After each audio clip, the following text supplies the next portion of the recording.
panjenengan ada negara namanya Afghanistan. Mireng namanya niku, mireng. Negara Afghanistan 100% Muslim. Siji wae ora ono Kristen. 97% Ahli Sunnah wal Jamaah. 3% Syiah. Perang saudara wis 40 tahun. Paten-patenan. Hanya terdiri dari 7 suku. Nah kita sukunya kan 400 luwih Indonesia niki. Ngeri kono mung 7 sukune. Perang saudara wis 40 tahun. Bom meledak di jalan, di kantor, madrasah, di masjid lagi sholat Jumat, di acara Maulid Nabi, bom meledak, mati 200, 100. Ya. Presidennya namanya Burhanuddin Rabbani, apal Quran, hafid Quran, dibunuh. Antek Amerika katanya presiden ini, bunuh. Ono bocah wadon, lupa namanya, nyanyi, dibunuh. Apa? Nyanyi haram, perempuan nyanyi itu haram. Oh jadi nyanyi haram, membunuh gak haram. Ayo, panjenengan pengen buatan dolan mriko. Pengen buatan jenengan jalan-jalan ngejak anak cucu mriko nang Afghanistan, pengen Islam kabeh tuh. Ahli Sunnah kabeh. Begitu pula suali negara Jepang. Agamanya nggak jelas. Bukan Islam, bukan Kristen, bukan Hindu, bukan Buddha, namanya agama Shinto, agama lokal lah. Tapi tidak ada copet, tidak ada perampok, tidak ada calon betul nonton, tidak ada ugal-ugalan, tertib, bersih, puntung rokok satu pun gak ada di jalan. Ya Allah, disiplin. Di ibu kota Tokyo tidak ada polisi, supir tertib dewe-dewe. Buang puntung rokok, buang plastik bekas tempat apa di tempatnya masing-masing, gak asal buang. Pejabat tidak ada yang korupsi. Bukan karena takut mlebu rokok, nggak ngerti rokok orang Jepang, nggak ngerti neraka itu nggak ngerti. Malu. Kalau korupsi ketahuan, saya malu, istri malu, anak malu, semua malu semua. Sedulur-sedulurnya, gimana? Assalamualaikum warahmatullahi wabarakatuh. Bismillah. Alhamdulillah. Wassalatu wassalamu ala sayyidina wa maulana wa syafi'ina wa habibina Muhammad Rasulillah wa ala alihi wa sahbihi wa man tabi'a sunnatahu wa jama'atah min yaumina hadha ila yaumil ba'ts wan nahdah. Ashab al-fadilah, hadaratul ulama wal masyayikh, wabil khusus ahli baitil marhum wa maghfurlah Mbah Abdul Karim bin Abdul Qahar hafizahumullah wa azzahum bi'izzih. Ashab al-ma'ahid, ashab al-turkis sufiyah, ashab al-madaris, pengurus Nahdlatul Ulama baik tingkat cabang, MWC maupun ranting, Badan Otonom, Muslimat Fatayat Ansor, Pagar Nusa, Ibnu PPNU, Sadati wa Sayyidati, Anisati Ashabi wa Zumalai, Abnai wa Banati, Ayyul Hudur. Alhamdulillah, untuk kedua kalinya saya bisa silatul arham ke Pondok Al-Karimi ini. Dulu pertama kali ke sini tahun 1998. Saya pernah ke sini, haul juga, ingat-ingat lupa. Alhamdulillah kali ini saya bisa silaturahim kembali. Mudah-mudahan silaturahim kita membawa ala barakatillah untuk kita semuanya. Apalagi pesantren, pasti yakin kathah barokahipun. Lembaga pendidikan yang penuh barokah adalah pesantren. Pesantren mempunyai 4 metode. Berapa Bu? 4 metode. Pertama namanya manhajut ta'lim, metode transfer of knowledge, mengajarkan ilmu. Kiai menyampaikan ilmu kepada santrinya. Ya di sekolah luar juga iya. Di sekolah di luar, SMP, SMA di luar pesantren sama. Guru menyampaikan ilmu. Ada orang yang tidak paham atau pura-pura gak paham, mengatakan ilmu yang ada di pesantren tidak berguna. Ilmu yang ada di pesantren ora ono kanggone, ora ono manfaate kanggo bangun masyarakat zaman saiki. Karena dia tidak tahu. Kalau mereka tahu betul, ayo datang ke pesantren, tidur di sini 1 minggu saja, akan tahu bagaimana metode ta'lim di pesantren. Kiai 24 jam, Kiai Muhsi, Gus Musyafa memberikan bimbingan kepada santrinya tanpa lelah, tanpa putus, tanpa berhenti, 24 jam. Seperti Rasulullah membimbing para sahabatnya. Beda dari sekolah, guru ngajar, menyampaikan ilmu, selesai pulang. Paham betul? Nah itu sekolah. Tapi kalau kiai pesantren 24 jam menyampaikan bimbingan kepada santrinya. Bahkan kiai jam berapa saja, kapan saja ditanyai tentang masalah nopo mawon, ilmu pengetahuan agama, pasti dilayani, dijawab. Ini ciri khasnya pesantren. Siapa bilang pesantren gak ada ilmu yang berguna? Ada. Seperti kitab Fathul Mu'in, kitab kuno, kitab kuning, kitab lawas yang dikarang oleh Syekh Muhammad Zainuddin Al-Malibari. Macanya angel. Maka yang luar pesantren males karena bacanya sulit. Kalau di Lirboyo sekarang kelas berapa ya? Dulu sih kelas 2 dan 3 dulu. Kelas 2 dan 3 sanawiyah itu Fathul Mu'in. Sekarang udah berubah Lirboyo. Alias sekarang ya. Ada pasal yang kalau diterapkan sekarang sangat-sangat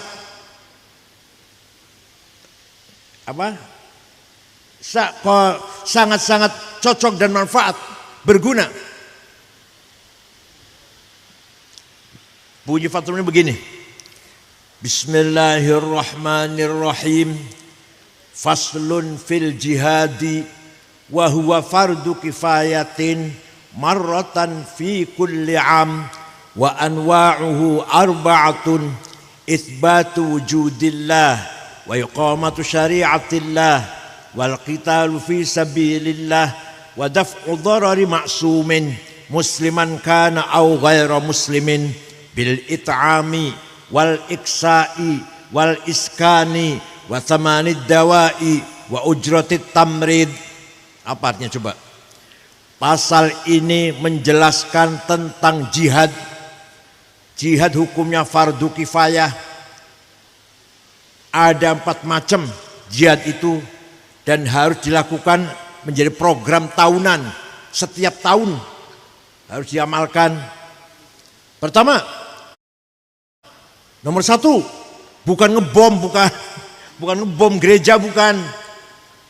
Jihad nomor 1 adalah itsbatu wujudillah. Para kiai, kita semuanya ini harus berupaya keras mengajak masyarakat agar yakin dengan wujudnya Gusti Allah. Kiai-kiai Gresik selalu mengajak masyarakatnya agar selalu tidak pernah lepas beriman kepada Allah. Dalam syarahnya kitab Al-Talibin, itsbatu wujudillah ay iqamatu hujajin diniyatin naqliyatan kanat au aqliyah itsbatu wujudis sani'. Kiai harus mengajarkan tauhid, akidah kepada masyarakatnya dengan dalil, dengan argumentasi, hujjah, baik itu hujjah tekstual, nakliyah maupun hujjah rasional, akliyah. Paham boten? Ya kiai ini harus ngajarin pada masyarakat Allah itu ada, Allah itu satu, wahdahu la syarikalah. Endi dalile? Dan kiai harus bisa ini. Nah, panjenengan juga harus bisa. Tidak hanya Allah ada titik. Harus tahu hujahnya, harus tahu argumentasinya, baik secara yang tekstual, nas atau akal rasional. Contoh, ini contoh mawon niki. Allah itu ada dan satu. Dalilnya di qul huwallahu ahad. Ngoten nggih? Panjenengan beriman kepada Allah, beriman pada Allah. Dalilnya qul huwallahu ahad. Itu dalil nakli namanya. Dalil nakli. Yang kedua dalil akli. Akal kita harus dipakai untuk memahami wujudnya Allah. Apa itu? Menurut Imam Abul Hasan Al-Asy'ari, kita ini sebenarnya tidak ada, tapi kita ini diadakan. Gimana? Jadi nanti ada apa diadakan? Diadakan. Kita ini sebenarnya tidak ada, tapi kita ini diadakan oleh yang ada. Yang ada sebelum lafal ada itu ada, sudah ada. Bahkan kita menggunakan lafal ada karena ada yang ada. Kita menggunakan lafal tidak ada karena ada yang ada. Maka yang ada hanyalah yang ada. Kalau paham mulai gitu. Kita ini ada apa diadakan? Diadakan oleh yang ada. Yang ada sebelum lafal ada itu ada, sudah ada. Paham alhamdulillah. Ayo buktikan. Buktinya ada domir, kata ganti, pronoun. Domir ada 3. Ana, aku. Ngoten nggih bahasa Arab nggih. Ana, aku. Anta, engkau. Huwa, dia. Aku, engkau, dia. Namanya kata ganti, domir. Kalau bahasa Inggris namanya pronoun. Pun.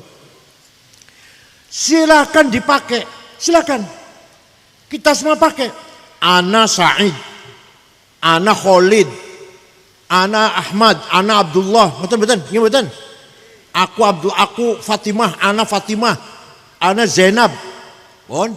Silakan dipakai. Tapi karena kita diadakan yang sebenarnya tidak ada, maka nanti kita akan mati semua. Mati betul? Semua akan mati semua. Tinggal aku satu yang tidak mati.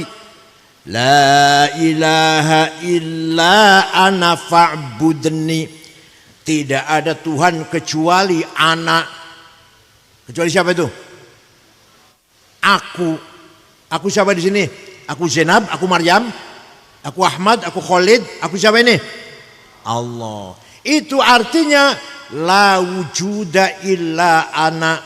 Tidak ada yang ada kecuali aku. Itu artinya la ana illa ana. Tidak ada aku kecuali aku. Aku Ahmad ora ono, aku Abdullah ora ono, aku Khalid ora ono, aku Zainab wis mati, aku Maryam wis mati, tinggal aku Allah. Maka la ana illa ana.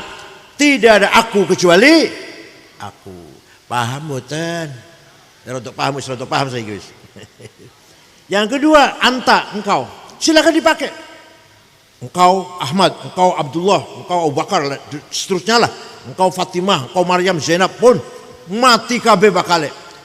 Tinggal anta satu yang tidak mati. La ilaha illa anta subhanaka inni kuntu minadh dhalimin. Tidak ada Tuhan kecuali engkau. Engkau siapa ini? Bukan kau Ahmad ya? Bukan ya?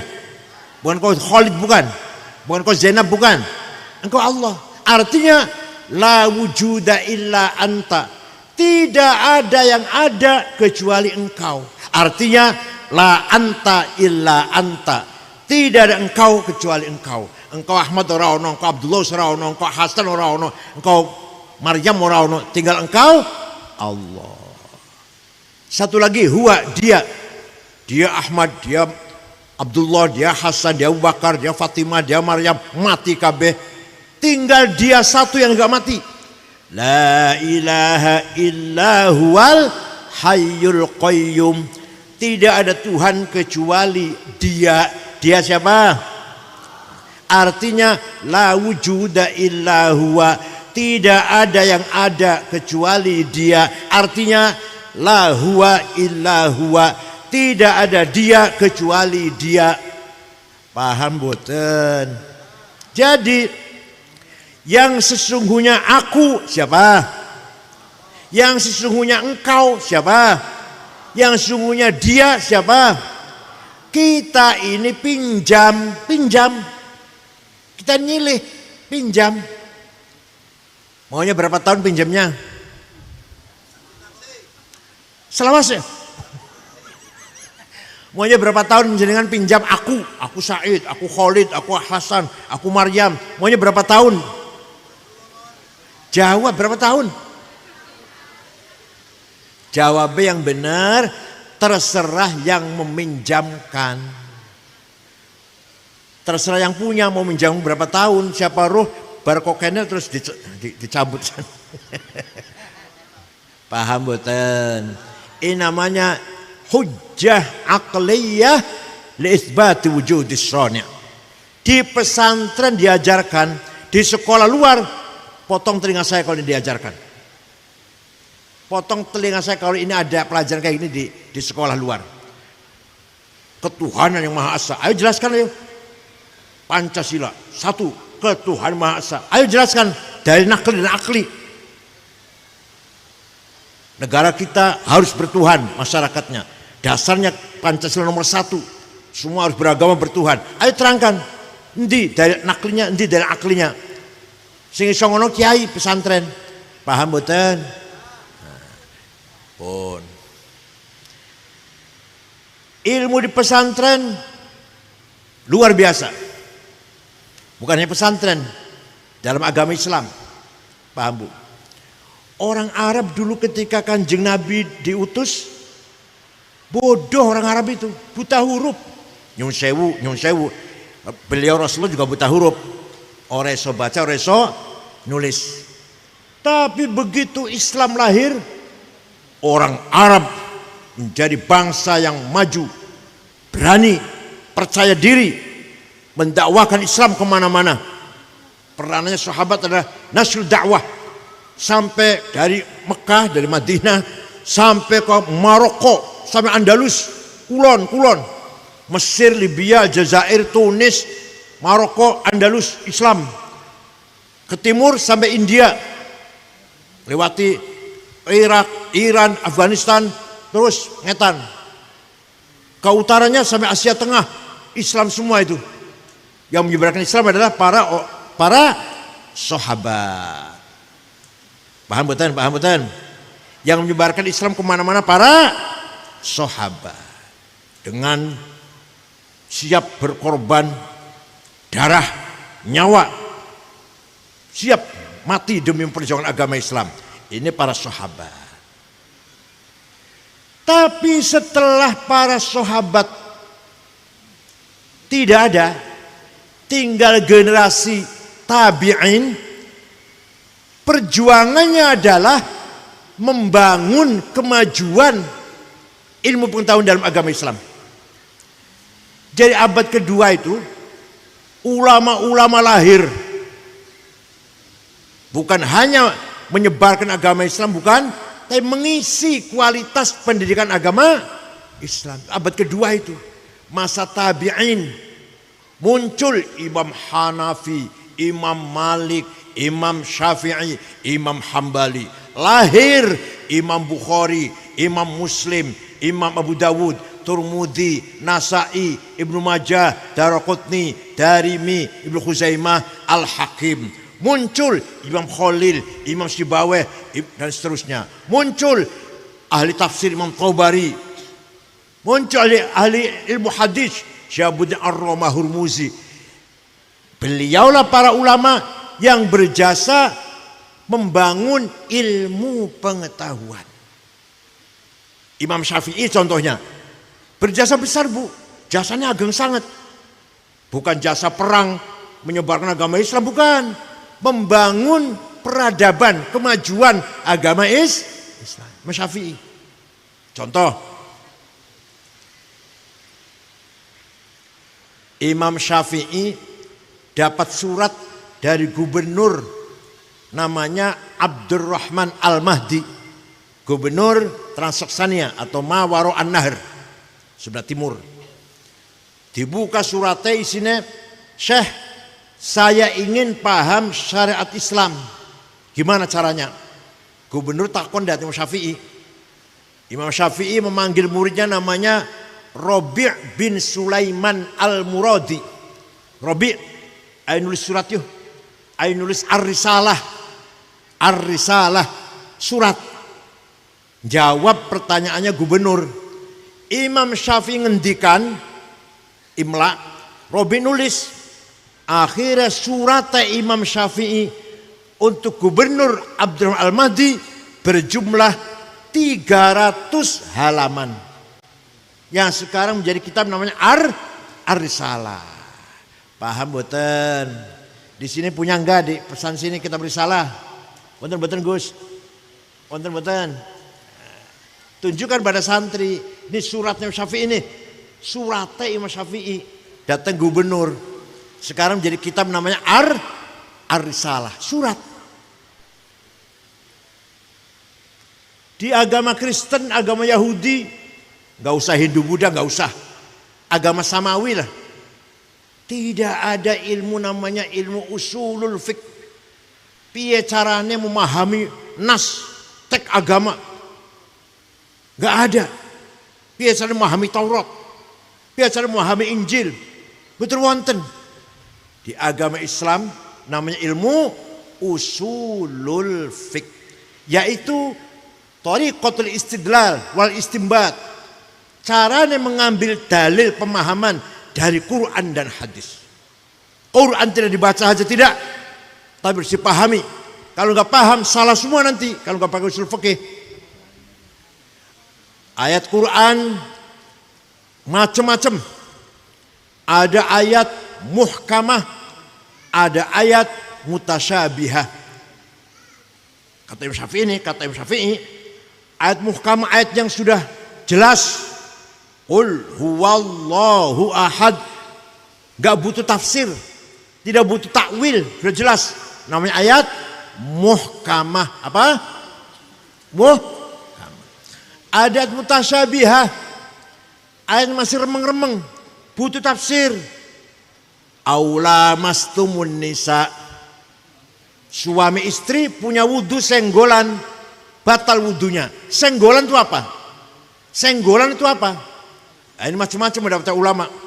Kalau Imam Syafi'i senggolan, sengaja nggak sengaja, syahwat nggak syahwat, kakek-kakek dan nenek-nenek, senggolan nggak sengaja, batal wudhunya. Kalau Imam Malik, kalau syahwat batal, kalau tidak batal. Kalau Imam Ahmad, kalau saling merangkul, saling pegang, batal. Kalau enggak batal. Kalau Imam Abu Hanifah, Imam Hanafi, suami istri punya wudhu, ciuman, sengaja, batal. Syahwat, boten batal. Kecuali kalau satu baru batal. Apa yang satu itu apa? Yang satu itu apa? Musuh bener paham? Jadi Imam Hanafi nggak batal, ciuman apa nggak batal, kecuali kalau yang satu itu baru batal. Paham yang satu, paham kan? Alhamdulillah, penggalan jenengan lah. Namanya ayat mutasyabihah namanya. Namanya ayat apa? Mutasyabihah. Coba kalau bukan Syafi'i yang merangkan, dari mana ilmu itu? Di Kristen Yahudi nggak ada itu.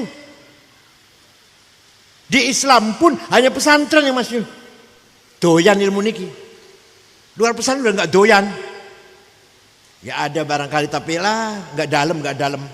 Di madrasah atau YIN ada sih tapi nggak dalam nggak. Yang kedua ada ayat mutlaqah, absolut mutlak. Ati'ullah wa ati'ur rasul. Wajib taat pada Allah, wajib taat pada Rasulullah, mutlak. Wa ulil amri minkum, wajib taat kepada pemerintah, muqayyad. Dengan syarat. Wajib taat pada pemerintah kalau pemerintahnya baik. Kalau nggak baik, jangan ditaatin. Paham boten? Ini namanya ayat muqayyadah. Wajib taat pada pemerintah. Sebentar dulu. Ini nggak kayak wajib taat pada Allah dan Rasulullah, boten. Kalau wajib taat pada Allah Rasulullah, mutlaqah. Kalau wajib taat pada pemerintah dengan syarat pemerintahnya bagus, baik. Kalau pemerintahnya korupsi, zalim, harus dilawan. Paham betul? Nah, ini namanya ayat muqayyadah. Ada ayat ammah dan khassah. Ayat umum. Perintah sholat. Aqimus sholah. Wajib sholat. Umum. Siapa saja, kapan saja, di mana saja. Yang satu lagi ayat khusus. Wajib perang. Ini gak umum ini. Kalau lagi perang. Kita wajib perang. Kalau lagi perang. Jadi kalau Indonesia diserang, Islam diserang oleh orang kafir, jangan diam saja, wajib kita perang, dilawan mereka ini. Pokok masuk aman-aman kayak ini ngebom, seperti sholat. Jadi perintah sholat dengan perintah perang beda. Perintah sholat kapan saja, lagi aman kayak lagi orang aman, lagi waras, lagi sakit, tetap wajib sholat. Tapi ini perintah perang kalau lagi, ini namanya ayat khusus namanya. Ngeten iki Imam Syafi'i ngeten iki. Jadi diajarin mboten Gus Musyafa. Diajarin mboten ilmu niki. Nggih. Ada lagi ayat hakiki dan majazi. Ayat yang maknanya sebenarnya realistis, ada yang metaforis. Yadullah fauqa aidihim. Tangannya Gusti Allah sak dhuwure tangannya orang kafir. Bukan tangan. Gusti Allah enggak punya tangan. Kekuasaannya namanya majaz namanya. Apa namanya? Majaz, metafor. Wa yaqa wajhu rabbika dzil jalali wal ikram. Semua akan hancur kecuali mukanya Allah, wajah mukanya Allah. Bukan muka, bukan zatnya. Allah enggak punya muka. Ada lagi, wajah rabbuka wal malaku soffan soffa. Nanti di mahsyar malaikat baris. Wajah rabbuka, Tuhan datang, periksa barisan. Inspektur upacara apa? Bendera merah putih apa? Bukan, yang datang bukan Tuhan, yang datang perintahnya. Wajah rabbuka ay wajah amru rabbik. Perintahnya yang datang, bukan Tuhannya datang. Ngeten niki namanya ilmu usulul fikih. Kalau nggak pakai ilmu ini, nggak bisa paham dengan benar syarat Islam dengan sebenarnya. Ini kata Imam Syafi'i, kirim surat datang Gubernur Abdurrahman Al-Mahdi. Ini kalau dijelaskan satu persatu, 2 tahun, dikira gampang apa? Sudah paham Quran belum cukup, kata Imam Syafi'i. Wis paham Quran lu, ora cukup. Harus paham hadis. Kenapa? Karena Quran sangat global, gak ada rincian.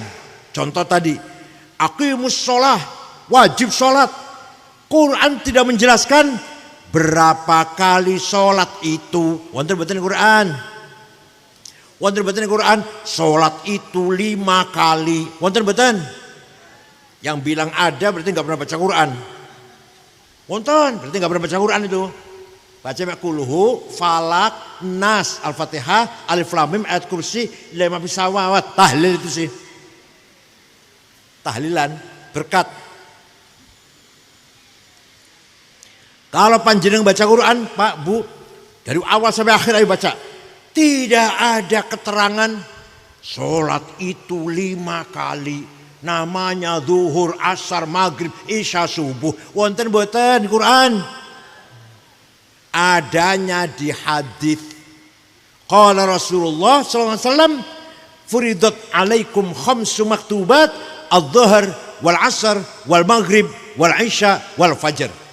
Diwajibkan kepada kamu sekalian orang Islam, sehari semalam 5 kali sholat, namanya zuhur, asar, maghrib, isya, fajar atau subuh. Quran apa hadis niki? Jawab, Quran apa hadis? Lah mereka sing orang pesantren mboten paham, ngoten niku mboten paham. Ya Allah. Hadis pun macam-macam. Ada mutawatir, ma la yuhtamalu fihil kidb wal khata'. Hadis yang enggak mungkin salah, enggak mungkin bohong. Rawahu jam'un an jam'in. Sepakat ulama, umat semuanya sepakat. Ada hadis masyhur terkenal, ada hadis aziz baik bernilai, ada hadis ahad individual. Bon. Wis Quran, wis hadis, kata Imam Syafi'i durung cukup. Paham betul, paham betul? Gak bisa paham syariat Islam kalau hanya Quran hadis, gak bisa. Kata siapa? Kata siapa? Imam Syafi'i. Akal harus dipakai, akal. Akal ulama bukan akalnya sampai. Ini akal panjenengan, akal semayi. Semayi betul. Ampas kelapa dulu, ampas kelapa.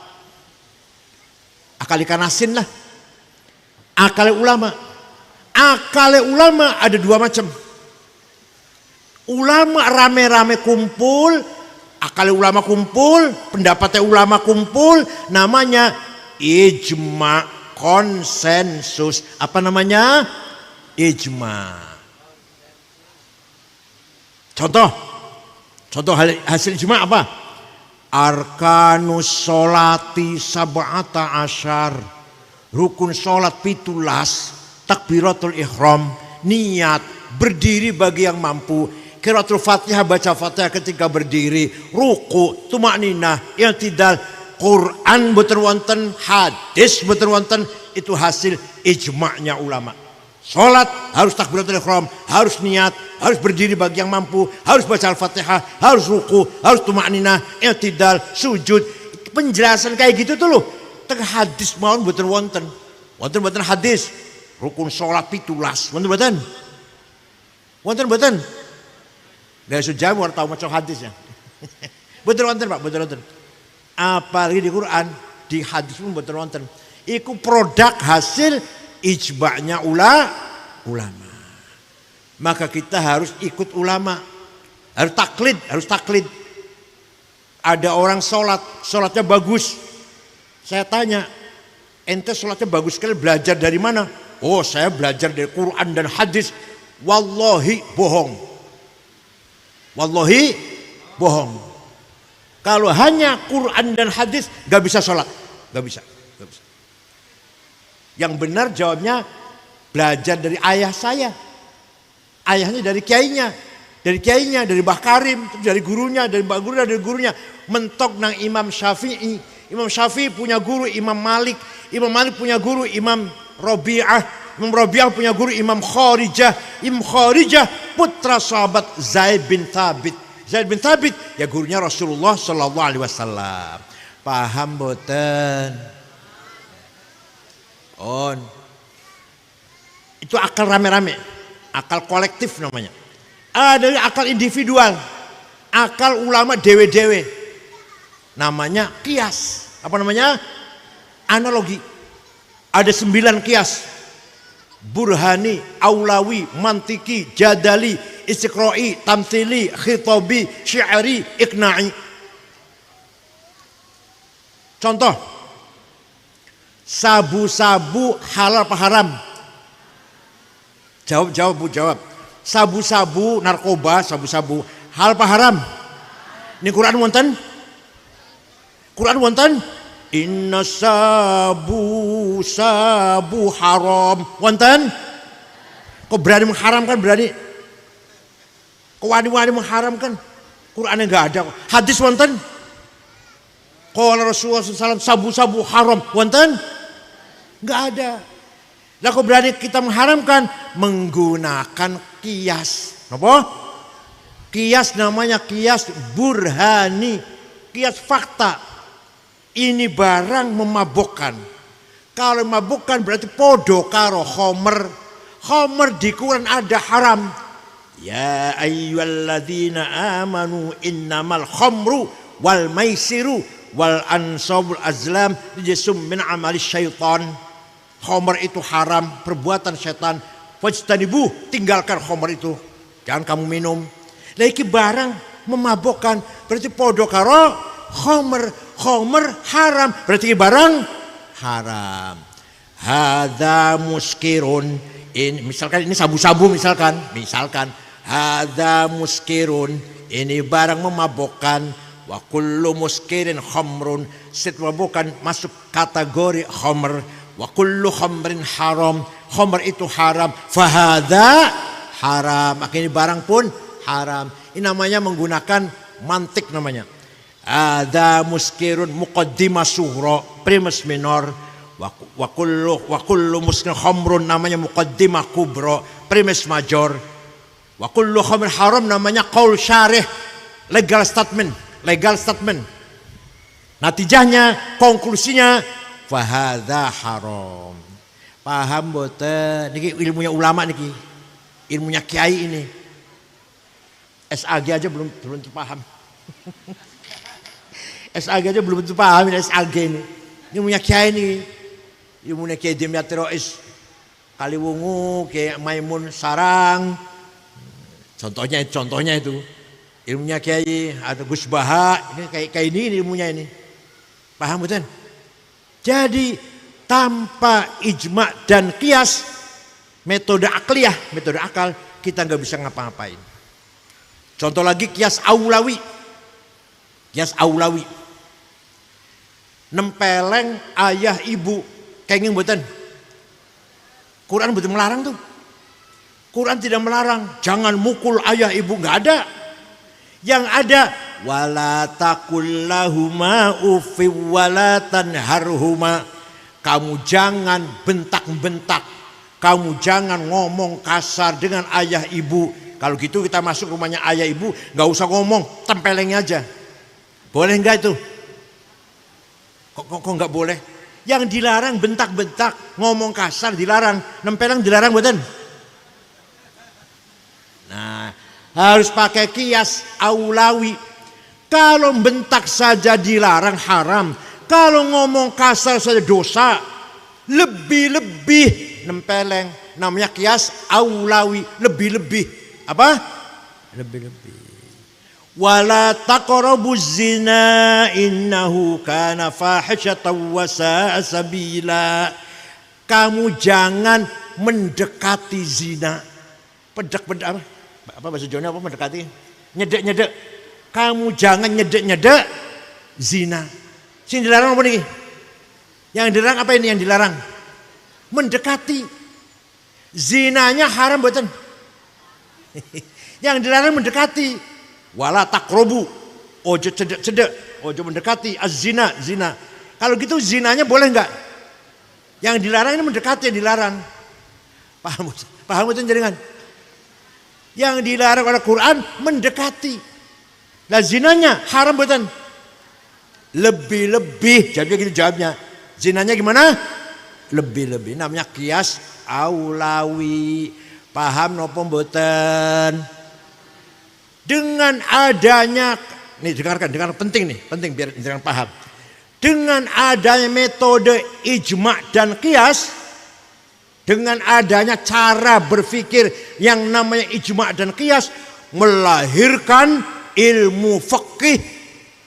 Ilmu fikih itu dari Sapina sampai Fatsapina, Fathul Qorib, Fathul Wahab, Fathul Mu'in dulu, Fathul Wahab, Majmu' 40 jilid, Mahalli 40 jilid. Fikih. Itu semua hasil dari ijma dan qiyas. Ilmu fikih itu loh, lahir dari ijma dan qiyas. Malah kebanyakan qiyas. Tanpa ijma dan qiyas kita nggak bisa berbuat apa-apa menghadapi masalah-masalah kontekstual. Nah, ini ilmunya pesantren. Paham boten? Ayo, jaringan gak ada putro kali. Satu sekolah, satu mondok. Yang mondok bisa, insya Allah bisa kayak ini. Bisa seperti ini insya Allah. Kalau sekolah nggak akan bisa itu, nggak akan bisa itu. Contoh ini baru sholat Pak. Ini yang saya contoh baru sholat. Belum masalah yang lain-lain. Puasa, zakat, haji. Semuanya bisa luas pembahasannya dengan metode ijma dan qiyas. Fikih lah fikih. Fikih itu hasil dari ijma dan qiyas. Bon, itu ilmunya pesantren itu. Nah, ada lagi. Kiai ini mocok kitab kecil. Kitab kecil namanya Ja'a Zaidun. Coba dan musyafa di sini. Kitab kecil namanya Ja'a Zaidun. Di sana ada syair. Zaidut tawilul abyadu ibnu maliki fi baitihi bil amsi kana muttaqi biyadihi sayfun lawahu faltawa fahadihi maqulatun ashrun sawa. Kayak ini maknanya teh.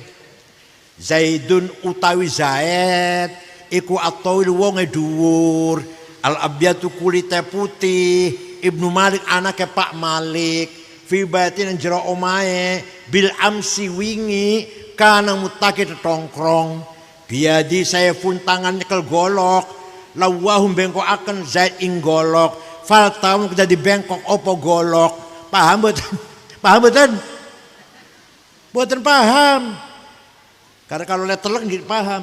Itu artinya Zaidun esensi, at-tawilu quantity, al-abyad quality, Ibnu Malik relasi, fi baiti place, bil amsi time, kana mutaki posisi, biadi sayfun to have, lawahu aksi, faltawa reaksi. Ini kalau bisa terangkan kayak gini baru anak guna. Siapa dia itu? Misalkan, itu sopo itu? Atau nggak usah nuding lah. Ini siapa ini? Gus Dur. Gus Dur orangnya seperti apa? Fisiknya seperti apa? Badannya koyo apa rupane?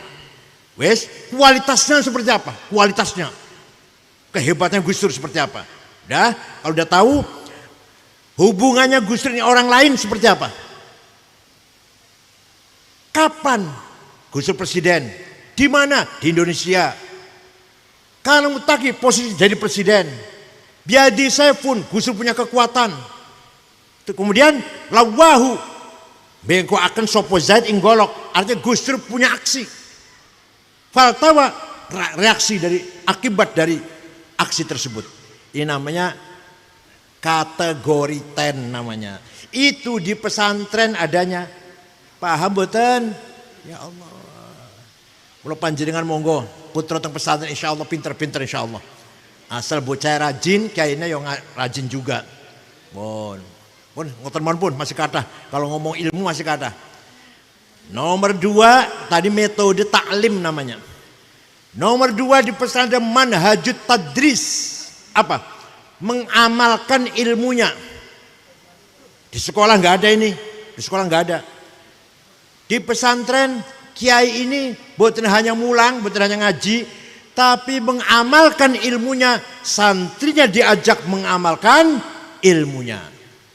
Ayo bocah yang rajin, sholat disiplin fi awal awqatiha. Ayo sholat disiplin awal waktu takbir, adzan langsung sholat. Kiainya beri contoh. Ayo bocah sing akur, yang rukun, ojo bertengkar. Kiainya beri contoh. Ojo kiainya bertengkar ojo.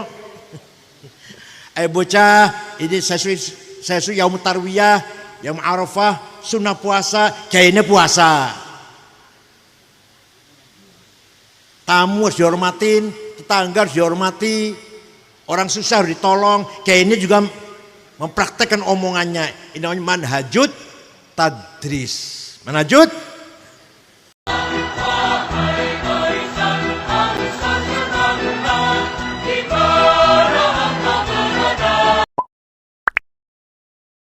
Ojo bakhil, ojo pelit, yang loman dermawan.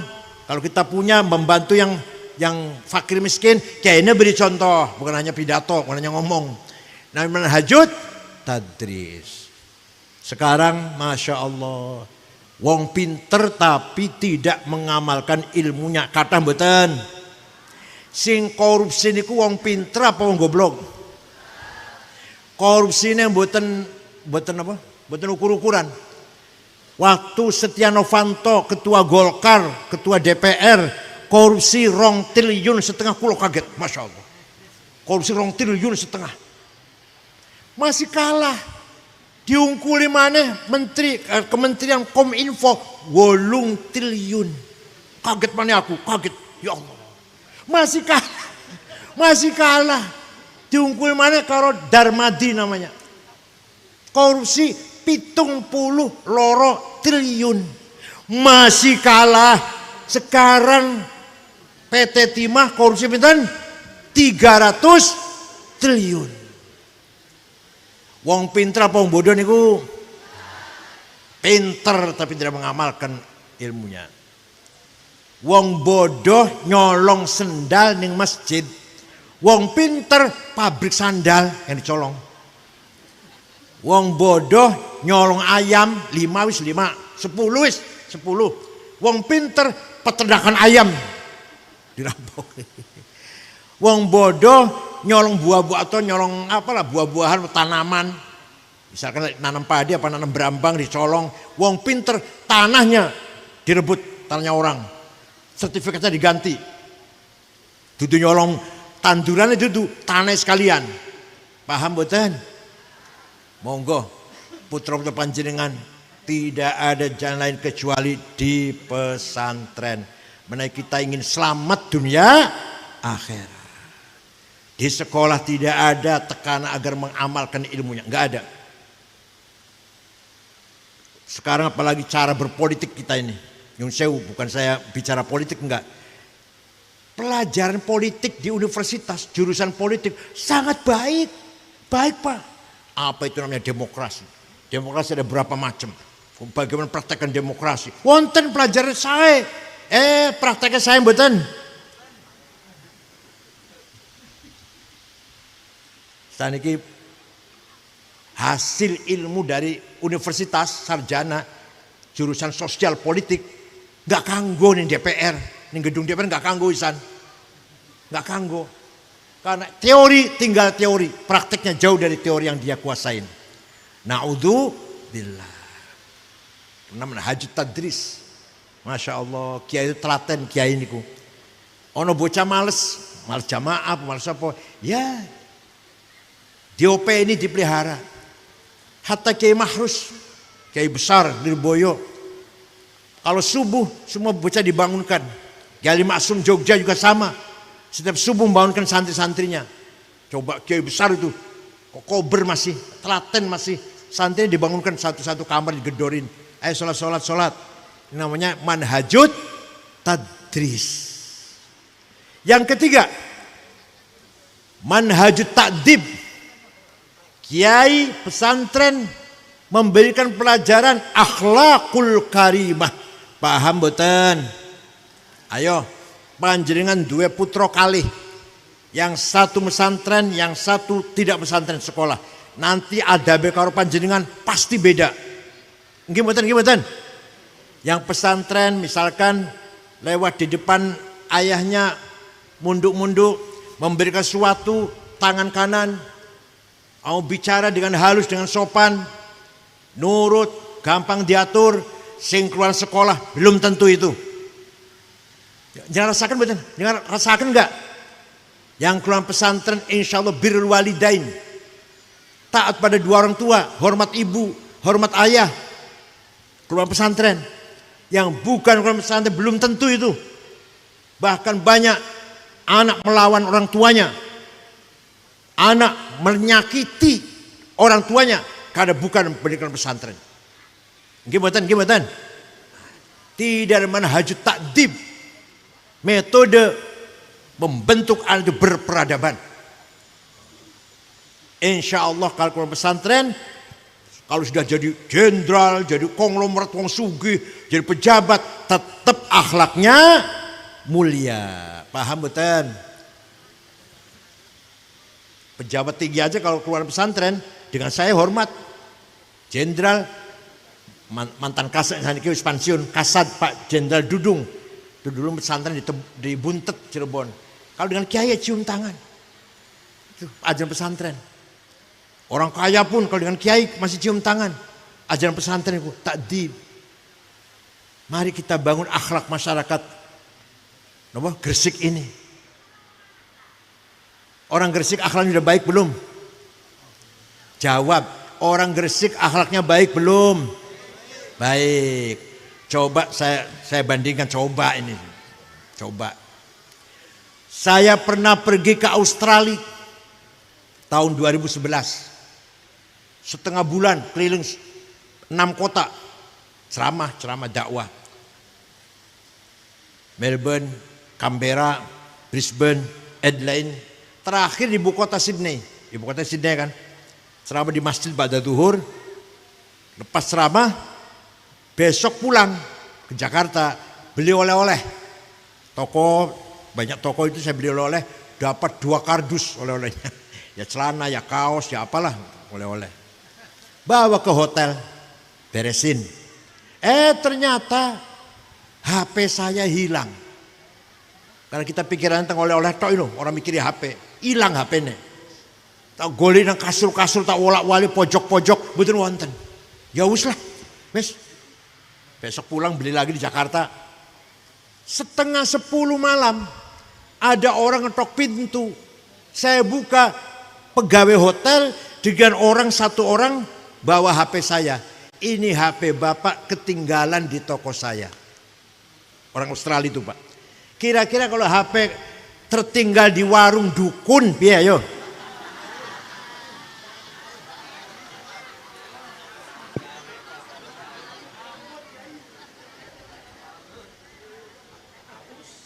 Saya pernah pergi ke negara Mali, Afrika Barat. Rombongan, ada Muhammadiyahnya, ada Al-Irsyad, ada Wasliyah, 6 ormas. 23 jam dari Jakarta, Dubai Aljazair, Mali. Di kota namanya kota Tembakto. Tidak ada rumah dikunci pintunya. Tidak ada rumah dikunci jendelanya. Motor, mobil di halaman gak masuk gerasi. Sepeda motor ditinggal di halaman, kuncinya masih gantung. Kira-kira sepeda motor di dukun ditinggal yang latar, kuncinya masih gantung, gimana? Padahal NU semua ya, padahal NU semua padahal ya. NU semua padahal. Tapi sepeda motor gak dikunci, so nyolong itu. NU semua padahal, Ahlussunnah Jamaah semua padahal. Namanya akhlak. Wa innamal umamul akhlaqu ma baqiyat fa inhum dhahabat akhlaquhum dhahabu. Derajate umat wong Gresik niki tergantung akhlaknya. Akhlaknya baik, orang Gresik namanya bagus, dihormati orang. Akhlaknya jelek, walaupun agamanya Islam, walaupun Nahdlatul Ulama, kalau akhlaknya jelek akan diremehkan oleh masyarakat lain. Ono wong arep nang Gresik, dukun terutama. Bareng pundi panjenengan? Bareng dukun. Kira-kira di sana aman gak ya? Ini ditanyakan tuh. Bukan agamanya apa ya, bukan. Aman tidak ya di dukun itu? Oh aman. Aku sering rono aman. Malah pernah dompet saya ketinggalan ning masjid tempat wudhu 2 hari masih utuh. Tuh dukun tuh hebat. Ojo sampai suwali bareng budi, bareng dukun. Aman gak di sana ya? Waduh, hati-hati. Saya pernah ke sana sholat Jumat di masjid, sepatu hilang. Terkenal dukun itu. Saumpama nggih. Sepeda motor hilang. Terkenal itu, maling kabeh. Saumpama. Jadi masyarakat berharga atau tidak, panjenengan dihormati orang atau tidak, tergantung akhlak, bukan agama. Orang gak akan tanya, saya mau ke dukun, agamanya apa orang dukun ya?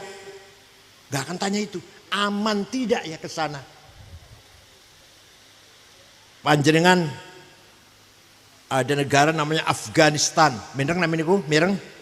Negara Afghanistan 100% Muslim. Siji wae ora ono Kristen. 97% ahli sunnah wal jamaah. 3% Syiah.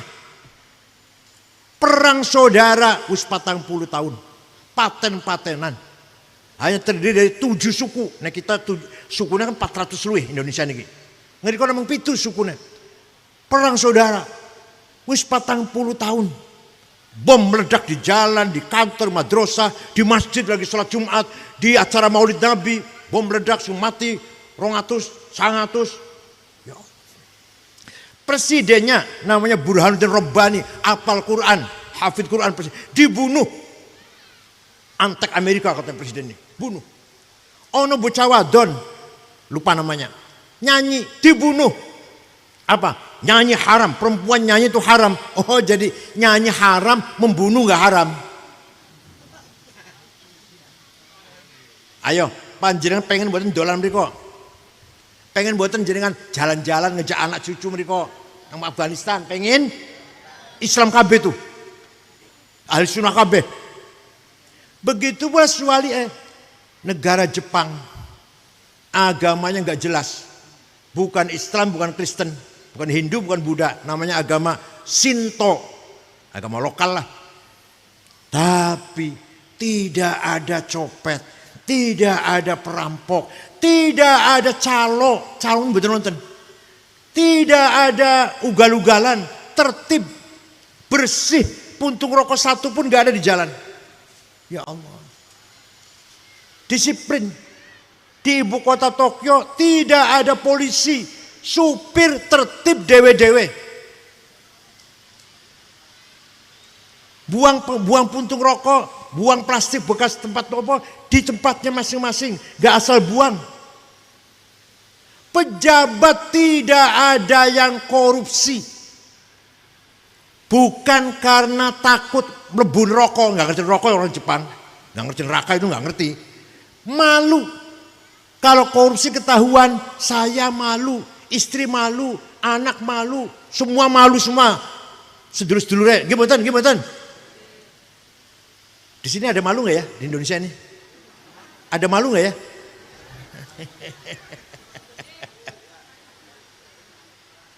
Tidak ada pejabat korupsi, tidak ada polisi, hakim disuap, nggak ada. Padahal agamanya nggak jelas. Akhlaknya luar biasa. Waktu permainan bola, pertandingan bola di Doha, Qatar, dunia, Jepang main, bocah-bocah Jepang nonton ribuan. Bekas tempat penonton Jepang, boten wonten sampah satupun. Semua dibuang dewe-dewe ke tempatnya tong sampah. Beda dengan bekasnya yang nonton selain Jepang, kotor.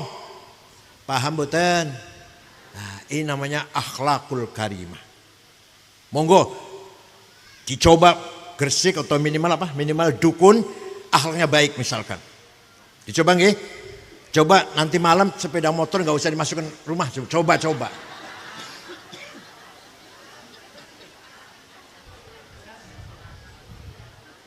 Ini namanya akhlak. Kita malu kadang-kadang dengan orang non muslim. Non muslim jujur, tolong menolong, solid. Kita kadang jujur solid, tukaran. Kayak karo kiai tukaran, boten Gresik boten. Cirebon lah. Kayak karo kiai tukaran. Torekot dengan torekot tukaran. Torekot itu tukaran. Yayasan ngurus masjid, ngurus kuburan, tukaran. Paham boten Gresik, boten nonton nggih. Cirebon. Ngen kula niku, ngen kula. Ya Allah.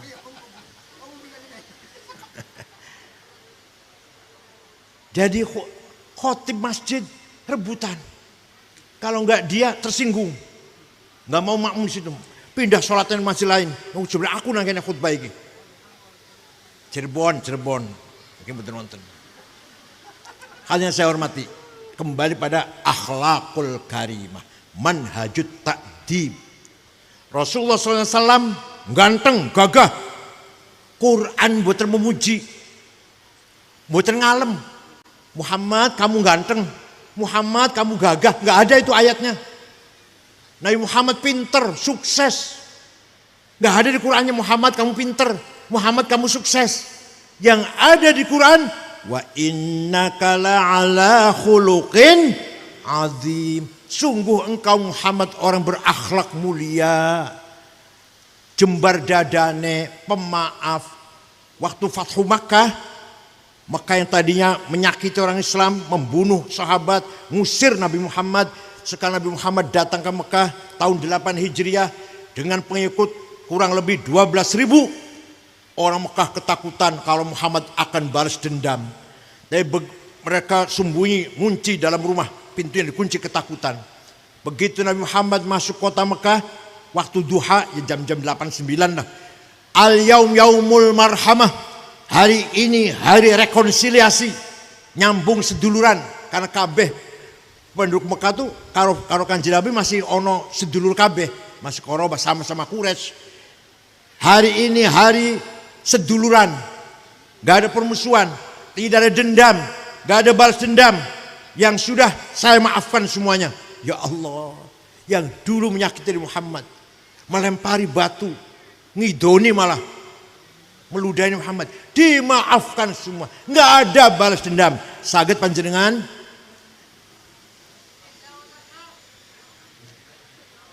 setelah Nabi Muhammad mengatakan tidak ada balas dendam, orang Mekah keluar dari rumah, tadinya sembunyi, masuk Islam semua, karena tertarik dengan akhlaknya Nabi Muhammad.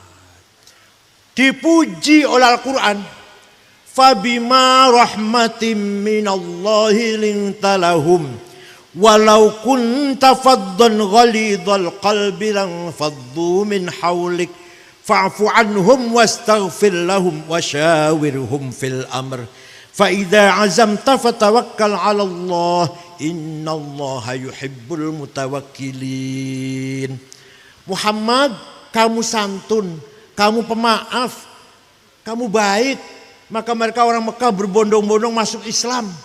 Seandainya kamu walaupun tafadhal ghalidul qalb, jika kamu seandainya kamu sombong, petendang-petengteng, kasar, nyaci maki, go pentung, sweeping, lan faddu min haulik, ini orang Mekah lari dari kamu. Gak usah Islam-Islaman. Takut, Islam itu menakutkan. Tapi kamu pemaaf, maka orang Mekah semuanya masuk Islam. Inilah metode yang ditiru oleh para wali songo. Gak ada nyaci maki dakwah mboten wonten. Kalau ada di sini ada penceramah Gresik nyaci maki orang lain, jangan dipakai lagi, jangan diundang lagi. Wala tasubbul ladzina yad'una min dunillah fayasubbullah adwan bighairi ilm. Kadzalika zayyana likulli ummatin amalahum. Jangan mencaci maki orang yang tidak menyembah Allah. Ini Quran, Pak.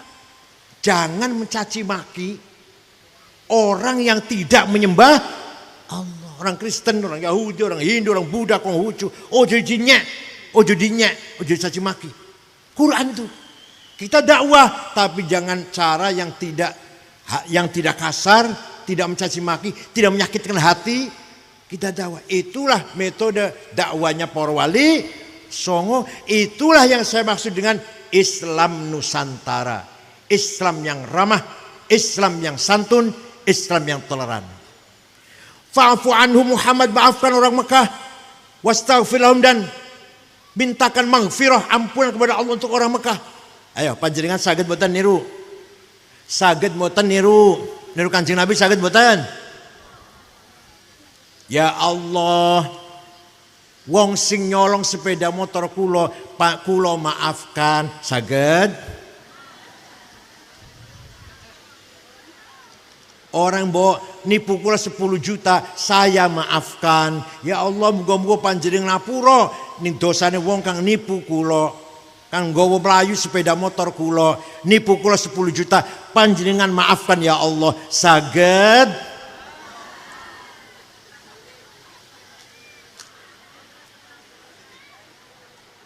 abot nggih niru Kanjeng Nabi. Monggo belajar kita berakhlakul karimah. Diawiti dengan nawaitu dirinya sendiri berakhlak, insyaallah putra-putra panjenengan mencontoh datang bapak kok pemaaf, sabar, anak insyaallah jadi orang sabar, pemaaf, jadi orang baik. Terakhir, pesantren menggunakan metode manhajut tarbiyah ar-ruhaniyah. Kiai itu mendidik santrinya dengan pendidikan spiritual, ruhani, pinter wis, ngelakoni amal, mengamalkan ilmunya wis, ngelakoni ilmunya wis, akhlak sudah, tinggal ruhaninya. Bagaimana agar mendapatkan nurun mubashir yakdifuhullah, mendapatkan cahaya, direct illumination, cahaya langsung dari Allah, sehingga bocah ini bakalan dua hikmah atine padang. Kiai ngajari seperti itu. Contoh Gus Dur contohnya. Gus Dur baru saja dioperasi syarafnya, kepalanya. Lagi istirahat, kita di kamar ada orang 5. Saya, Pak Muhaimin Iskandar, Pak Saifullah Yusuf, Menteri Koperasi Cakrawardaya waktu itu namanya Cakrawardaya, Subyakto Cakrawardaya, Ketua Golkar Jawa Tengah namanya Haji Wisnu. 5 orang kita ngomong pelan-pelan, Gus Dur lagi istirahat. Tiba-tiba Gus Dur duduk.